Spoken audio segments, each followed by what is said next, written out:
بھائی اور دوستو، آخر میں جو بات میں یہ کہنا چاہتا ہوں وہ یہ ہے کہ آج آپس کے اختلافوں کو چھوڑ دو، آپس کے لڑائی جھگڑوں کو چھوڑ دو، اپنی زبانوں کو کنٹرول میں رکھو، اپنے ہاتھوں کو کنٹرول میں رکھو، آپس کے اختلافات کو ختم کرو۔ میرے بھائی اور دوستو، آج کفر ایک طاقت بن چکا ہے، آج کفر ایک طاقت بن چکا ہے، آج سارے کا سارا کفر ایک پلیٹ فارم پر جمع ہو گیا ہے۔ لیکن آج مسلمانوں پر غور کریں، اپنے آپ پر غور کریں، ہمارے اختلافات ختم نہیں ہوتے، ہماری باتیں ختم نہیں ہوتی، ہماری بحثیں ختم نہیں ہوتی۔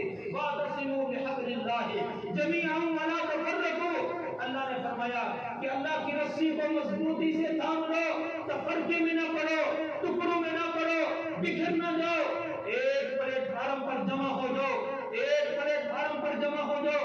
آج کفر ایک پلیٹ فارم پر جمع ہے مسلمانوں کو ختم کرنے کے لیے، لیکن مسلمان بکھرے ہوئے ہیں۔ مسلمانوں کو چاہیے کہ ایک پلیٹ فارم پر جمع ہو جائیں، اجتماعیت اختیار کریں۔ جب ہم اجتماعیت اختیار کریں گے پھر اللہ کا یہ فیصلہ ہے یُوَلُّوکُمُ الْأَدْبَارَ ثُمَّ لَا يُنصَرُونَ، یہ کافر بزدل ہوتا ہے، یہ کافر ہمت والا نہیں ہوتا، یہ مسلمانوں کے پاس ہمت ہے، یہ مسلمانوں کے پاس ایمان کی طاقت ہے، ایمان کی طاقت ہے، اسلام کی طاقت ہے، اس لیے مسلمان طاقتور ہوتا ہے۔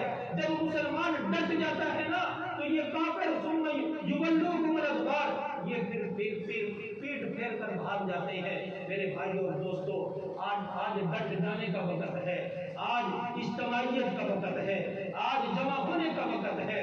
کافر نے یہ نہیں دیکھنا کہ یہ بریلوی ہے میں نے اس کو مارنا ہے، یہ دیوبندی ہے میں نے اس کو مارنا ہے، یہ حدیث اور جماعت اسلامی والا ہے میں نے اس کو مارنا ہے۔ نہیں میرے بھائی اور دوستو، اس نے صرف یہ دیکھنا ہے کہ یہ پاکستانی ہے، یہ مسلمان ہے، میں نے اس کو مارنا ہے، یہ صرف مسلمان ہے۔ آج کفر ایک بن چکا ہے لیکن مسلمان ایک نہیں بن رہے۔ آج ہمیں چاہیے کہ ہمیں ایک بننا ہوگا، آپس کے اختلافات کو ختم کرنا ہوگا، اپنی باتوں کو ختم کرنا ہوگا۔ آج تو ہمارے اختلافات ختم نہیں ہوتے۔ میرے بھائی اور دوستو، اللہ سے دعا ہے اللہ ہم سب کو ان باتوں پر عمل کرنے کی توفیق عطا فرمائے۔ وآخر دعوانا